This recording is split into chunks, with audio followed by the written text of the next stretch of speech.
did get some new tires put on the Prius. Some old tires on it was getting pretty bad. And I've been looking at this boat here.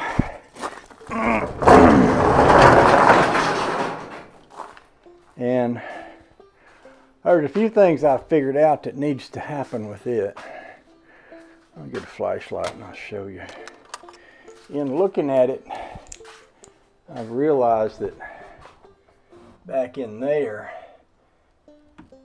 down in there, could use some of that flotation foam. And there's a section back there between this box. This box is supposed to catch water. And it's supposed to be able to drain, and there's a hole for a drain right there, but there's not a pipe. See, that box doesn't touch the wall. The box sits out from the wall about 1 inch.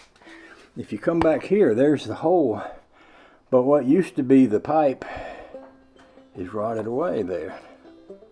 It may have been a metal pipe, I don't know. But I need to take that out, put a new pipe in there, run it into that, and then re-fiberglass down in there, and get me some of that marine flotation foam and refill that with foam and then re-fiberglass the floor all back in there. So that's kind of something I'm going to work on pretty soon. This motor, I kind of took it apart enough to know that it's got 80 pounds of compression after sitting for at least 13 years. And it's free and it turns over, but all of the wiring is ruined, just ruined. So I don't really want to hook a battery to anything, but what I might do is just unhook all these wires and just come over to the starter and spin it over by running a hot wire directly to the starter right here, just to spin it over. Put a little oil in there and recheck the compression after I spin it for a while, because sometimes your piston rings, you run something a little bit and they'll kind of loosen up. So that's something I might do. And I might take this motor slap off of here.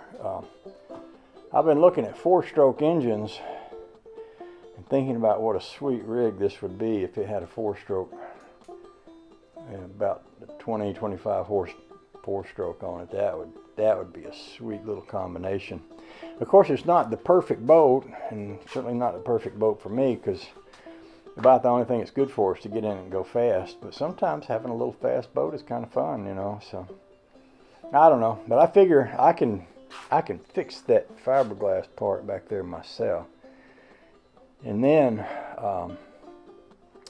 once I do that, I may just sell this thing and let somebody have it. You know, this would be perfect if you had a kid or a grandkid, somebody that wanted to scoot around on the lake and have fun. And you could put even a smaller motor, like if you had a grandkid and you put a 10-horse motor or something like that on it.